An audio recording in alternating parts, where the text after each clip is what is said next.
oh no, she's the generic Buffy and blah blah blah. Do I think they both played different versions of Buffy? Yes.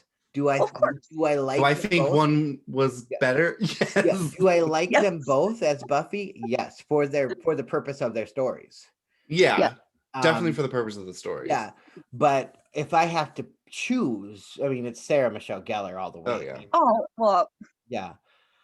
But yeah, I've read in different forums and groups that I've been in that, you know, some people are just, you know, they should have kept what's her face? Christy Swanson. Yeah. Swanson, yeah. It was you were almost there. Yep. Yeah, like Little you think known that fact, she should be able to like be carried over into the show, but that would have little known fact that Christy Swanson did not have much of a career, but she had few things. But one of her other claims to fame is she was in Big Daddy. She played Adam Sandler's character's ex, the one that ends up going with the old man, and like the 5-year guy, girl, 5-year plan girlfriend. Yeah. What's his 5-year plan? Don't die. Sorry. That was Christy. That's one of my favorites. Just a little factoid there for you. Yeah, I think the Buffy movie could have been a lot better, but I'm only looking at it from a perspective of after seeing the TV show. Yeah. You know, if I saw the movie, I had an opportunity to see the movie, I remember, before the TV show was even in existence, with a friend of mine from school. But I was like, I was still too scared of things. Like I had to, I had to have been maybe like 10 or 11.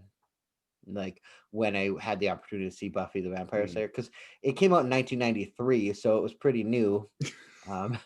Yeah, shut up. Oh my God, when you were 10, you didn't want to see Buffy. When I was 10, I watched The Exorcist. We are not the same person. Do you hear that the Christy Swanson movie came out the same year that Steven was born? He was born. I know. So I know. I mean, I just ignore you when you did talk not about have a chance to see it when it came out. You might have been. Maybe your mom saw it in theaters, and so you were technically there. Yeah, or depends what month they came out. I could have been a couple months old. But I do I was still too afraid of scary movies. If it wasn't for the Buffy TV show, though, I probably would have never appreciated movies like Scream, or I Know What You Did Last Summer. I love those movies. Scream's the best. Oh my gosh, I've done several episodes on Scream because it's. Oh, I know. I think I've listened to. Because there's another one coming out. It's your husband's favorite show. There is a new movie. He knows. It is. I am so excited. January 14th, 2022. Yeah, he might know. Not that anyone's counting. Yeah, I'm so excited. I'm super. I'm excited. Which Sarah Michelle Gellar is in Scream 2. Yes, she's in Scream 2. Yes. Funny thing about that is, of course, I loved all the Scream movies. I remember we'll just on this side note here, since Sarah Michelle Gellar is relevant. But I just want to say that when Scream 4 came out, I was very nervous. That was about 10 years ago now. It was. Yeah. I was a senior in high school. I was not. It was one of my first rated R movies that I got to go see. I was your age when it came out. But I remember seeing it, and I was kind of like, okay, I'm excited. All I'm ever caring about, who's the killer? Yeah. I gotta know who is so. I knew. Why is another person doing this after three other attempts? What's happening here? What's going on? Oh, it was so well done. It was good. So well done. And Alison Brie, I didn't realize that was her until she became bigger, and I was like, oh, Alison Brie is this. Yeah. I mean, because, but yeah, and of course Emma Roberts was Roberts. Anyway, back to Buffy. We probably should stay on that topic. But Buffy did lead me into those being able to go and appreciate scary movies in general. Oh yeah, for seeing sure. Strong women. Oh yeah, that. She's a scream queen through and through. Yep. Oh, definitely. Well, they all came out around the same time too. Like they were all coming out in that same time of the 90s. Final Destination. Final Destination is not the same. It's good, but it's not the same in the same Scream Queen quality. Yeah, because she was in Buffy, and then she was in Scream 2. I Know What You Did Last Summer. I Know What You Did Last Summer. That's how Freddie Prinze. Yeah. Oh, and they're so adorable. They are. Oh God, I follow them on all social media. And Freddie Prinze Jr. could still get it. Oh, yeah. Right. So good. Yeah. So Okay, Buffy. I'm surprised they never got him on the TV show. I know. Yeah, but I feel like they're that type of couple. Well, then again, no, because they did Scooby-Doo together. both those movies. Yeah. Well, and I mean, other than that, what'd you say, Aaron? I didn't say anything. I'm listening to you. Oh, well, that's different. I know. I was gonna say, I was reading in an interview too, like, not that this has anything to do with working with her husband, but she didn't really socialize with her cast members Really? in a lot of her stuff. Like she would, work, but then she would be in her trailer a lot. Not in a like a bitchy way. Not in a bitchy way, but just in a I feel like that my happens. my I've read space. like a lot of child actors.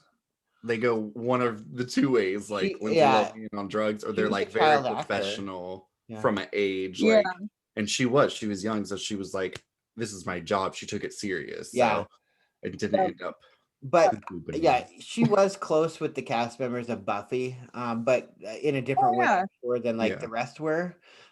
You could tell by watching this anniversary thing, like Michelle Trachtenberg was like talking about a memory that everyone shared, but Sarah seemed to be kind of like, what are you talking about? Yeah. Yeah. I was like, oh, sad. And it's kind of hard for her not to grow closer with them because they were together for so long. Whereas I'm gonna shoot this movie with this. Shooting a TV show is probably different because they're sitting on set and bonding. I mean, they gotta have that. And they grew up together. Yeah. I mean, she was 18. But like Sarah Michelle Gellar was actually the youngest cast member of Buffy. If she was cast originally, did they have a different Buffy cast? If she was they didn't. I don't remember ever reading. She had come in for Cordelia. They pretty much offered her Cordelia, but they still hadn't found a Buffy, so they had her come back in to just read some things just out of curiosity, because Buffy was still supposed to have that Cordelia-esque history. Yeah. So they kind of just took it from the fact that she was able to be the mean girl that changed. Yeah. And so Sarah brought that. Yeah. Well, and they touch on that, like, she goes, like, when they do the flashbacks when Angel's watching her at her old school. They show her as the and she's just sitting there eating a lollipop and twirling her hair and Valley girl. Very Valley girl. And I thought that was that's why Becoming Part 1 and 2 is probably some of my favorite episodes. I consider it one episode, even though it's a 2-hour episode. Yeah, totally. Well, but so it's basically a movie. When it's a 2-hour episode, a lot of season finales are basically movies. Yeah. I mean, well, it's just like the season 6 opening is Bargaining Part 1 and 2, so it's like they know it. So I'm on season 6 right now on my rewatch. But I feel like I need to choke it up and go back to season 1 and just go all the way through. Just go through. It's hard. There's just episodes in season 2 that I don't really like all that much, and that's the one with the eggs. Oh yeah. It's just Bad the worst. Huh? Yeah, Bad Eggs. It's called Bad Eggs, isn't it? I think so. I don't like that. It's funny, but it's stupid. Yeah, there's a couple of like I didn't like the hyena one. A lot of people like that. I on commentary on the Facebook page for my show, like so many people were saying they liked the hyena one. Like, I did not. I wasn't a fan either. I wasn't really either. See, because the people that my listeners are going. They're gone now. Sorry. I do have a dog. My sidekick. No, it was just really not Xander. Yeah. And then the zookeeper or whatever whoever it was I mean, there's cheesy acting, and then there's that episode. But also remember, those episodes were filmed in 1996, where stories were only allowed certain much by they had so much of a budget for that season. Yeah. They really had. Right. They didn't have the coin yet. Huh? Poor Principal Flutie. Like, I liked Principal Flutie. Principal Flutie. And then we got Snyder. He was so nice, and then they ate him. Yeah, and then we got Snyder. Who ironically was Quark from Star Trek. Yes, he was. But ironically, he got eaten as well by his boss, the mayor. Yes. A lot of eating in this show too. Bad track records. I mean, bad track records for the principals. Yeah. Let's see. So yeah. Can we talk about Harmony becoming a vampire for a minute? Sure. Let's do it. I love it. Harmony? I love her and Spike. Yes. I love her relationship with Spike. Mm-hmm. I think it's hilarious. It is so hilarious. She's so annoying. She is. She never changes. She's just that character that it doesn't matter. She's like that person in high school. Like, doesn't matter if it's your senior year or your 20th reunion. They're you want to punch her in the face. My boyfriend's gonna be so mad at you. Yeah. I like how Willow completely codependent, totally codependent, and like not two brain cells to rub together. Yeah. Now, one thing you should know, Stephen, is that more of her story is explored in Angel. She becomes the main character in Angel. Whatever happened to that? To what? Oh, whatever happened to her? Because wasn't she? I believe she was in the Addams Family movies. Yes, she was. She was the Girl Scout. Yep. She was the one that was drowning, and Wednesday Addams was like, I don't know how to swim. It was also she was also the Girl Scout that she says. The Girl Scout, yeah. Yeah. Are they made of real Girl Scouts? Yeah. Is your lemonade made of real lemons? And would you like to buy some Girl Scout cookies? I don't know. Are they made with real Girl Scouts? Oh. Best. Like Christina Ricci, can we just praise her for a moment? All day, every day. She would have been great on Buffy. There's a reference in season 6 with the trio. Andrew is mad at Warren because Warren won't build him a Christina Ricci robot. Yeah. Oh, that's right. So so season 2, of course, you get a little bit more budget and a little bit more of a comprehensive story. You could tell that season 1 was literally like, let's just establish what's going on. Exactly. It was literally like the epitome of a pilot season. Yes. Yeah. And so season 2 was, okay, now we've got to give the audience an actual story.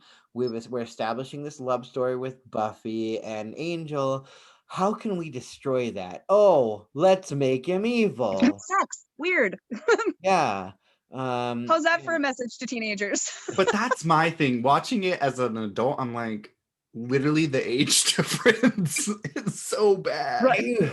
Even if he was 20, she's still. I even think about it weird because David Boreanaz was 28 and she was 18 when they were playing. I know. Oh, really? Yeah. Yeah, they were 10 years apart in age. That's super awkward. Yeah. Interesting. So I was thinking about that. I'm like, oh my God, the age difference between these actors as it is, but then the characters have like a 200-year. Yeah. And he's kind of already he's already been like spying on her. Like when we find out the backstory a little more, like he's already like, yeah, I don't know. I don't know how I feel about that relationship. Yep. I really enjoy her and Spike's relationship. But I mean, like, it's like even in Becoming, they kind of explain to how he gets involved into her life. Mm-hmm. You know. Yeah. Well, yeah, but that still doesn't. I mean, it doesn't make it right. I'm just as wholesome as it might sound, he's still a creep. Yeah. And he's only. Yeah, I don't know. I have a lot of mixed feelings about that whole saga, like the evil, Angelus versus Angel, and I don't know. I prefer him evil, honestly. I kind of prefer him as dark. I think he's sexier, but I don't mind brooding because it's like, come here, baby. Well, yeah. Oh, you should come here, baby. Yeah. You should come right here. Yeah. I was Team Spike most of the way. I can't 100%. So yeah, especially his final moments. I was like, oh yeah. So yeah. And see, and I didn't care for season 7. Like it was not. Season. You and I have talked about season 7. Felt like it was kind of just like a push season. Like they had a contract. It's just like we have to end it somewhere. Some way. We got to end it. So we're just gonna implode everything. Yeah. Everything. Just so you know, Joss Whedon is in talks about bringing back. I don't want to talk about it. No, it's they'll bring all the cast back for a new series. With showing more Slayers still. There'll be more Slayers, but as long as if they did it like Fuller House style, I'm good with that. Yeah. But like if they do it like the new Charm style where it's completely no.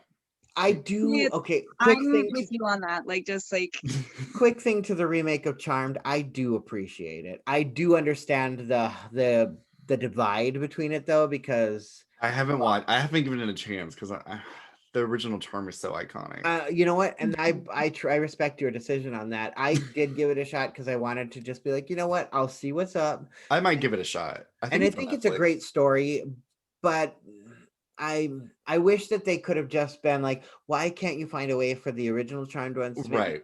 Like passing it on to a new form. And that's what, if it was that story, I would have already watched it. Like, I'm okay if you bring back people for me to finish the stories some more. Mm-hmm. That's cool. I'm just so sick of reboot. Like, but get over it. Pass the torch. Yes. Right. Like, I'm okay if you find the original ideas. If you find a way to hand off a story arc, and even if Buffy, is in there a little less, or some other characters are in there less, like I don't care if you put in Dawn. I mean, sorry, I don't like. You don't have to bring her back. Giles, I love Giles, but depending on the story arc, he'd be dead. He was already old. Yeah, probably. Depending on where they pick up. Let me rephrase it. Depending on where they pick up. Still pretty well. Well, no, he's so dreamy. I love him. Anyway, so season 2 ends very tragically with Becoming and Buffy having to kill the one true love of her lover, to save the world.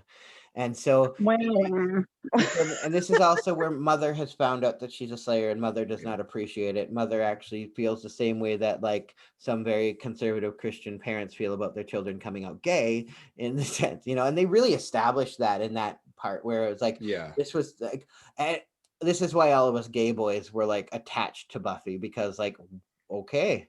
There's something, there's something, she's like, different. She's something weird, I can't really change about myself. Exactly. I'm the chosen one. You're telling me that if I continue to... Oh, that's where y'all get your attitude from. Mm-hmm. You're all the chosen ones. We're the chosen ones. We are the chosen ones. We're just a whole bunch of goddamn... Oh my God. Yeah.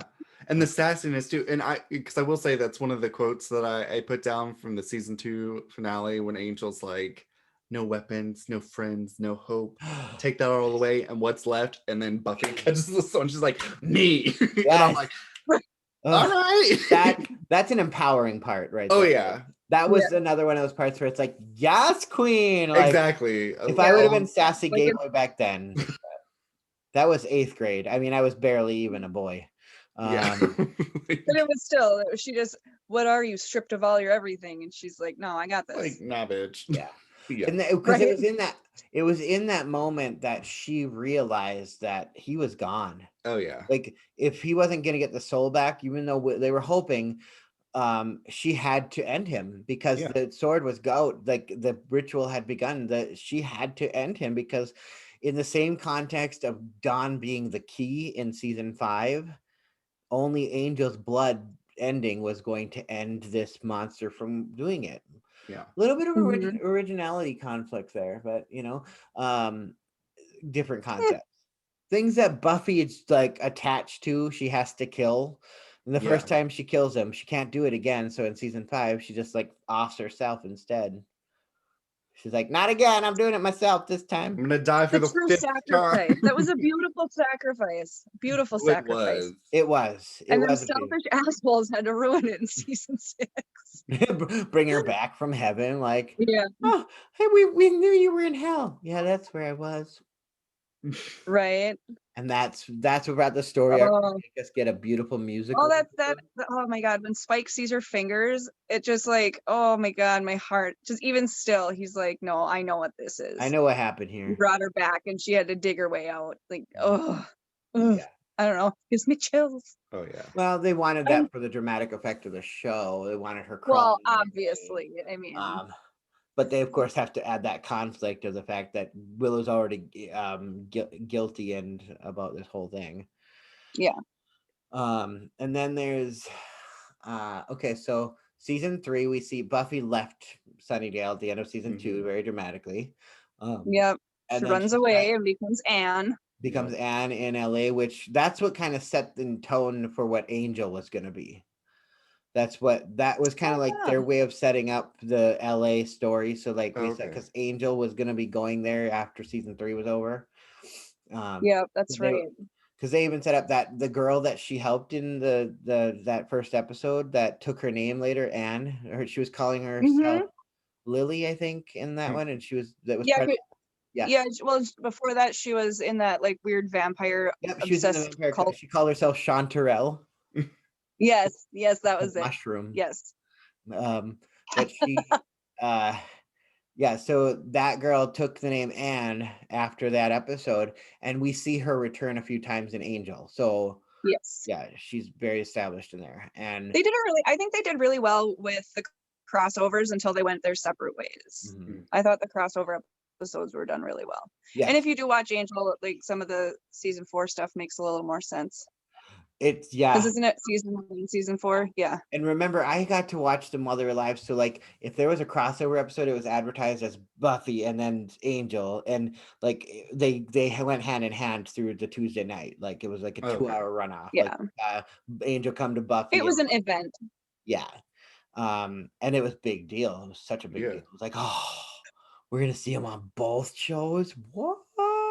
Right. It was beautiful. Oh, so Buffy was actually on Angel for episode? Oh yeah, there were a few times. Well, do you remember when Faith came back in season 4 when she woke up out of the coma and then she leaves after the whole body switch? Yeah. So she ends up in LA to kill Angel. Faith. Oh. Yeah, and she gets hired by the villain of Angel story, season 1 of Angel. That was season 1. Yep. And so, because it was season 4 of Buffy, season 1 of Angel, and yeah, so she was in LA trying to kill Angel, and then Angel ends up helping her a little bit, and kind of making her realize her humanity, rehabilitating her, basically.